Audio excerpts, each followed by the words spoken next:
Šiandieną turime pacientę, kuriai yra 44 metai. Jie atvyko pas mus į kliniką pirmą kartą. Pradžioje turėjome konsultaciją, visą planą susidėliojame.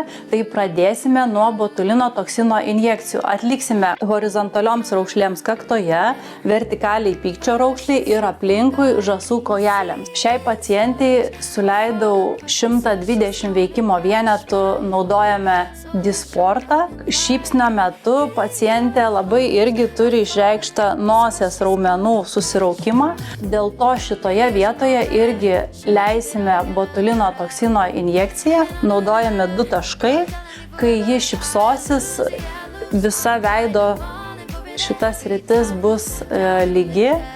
Tai po 2 savaičių stebėsime rezultatą.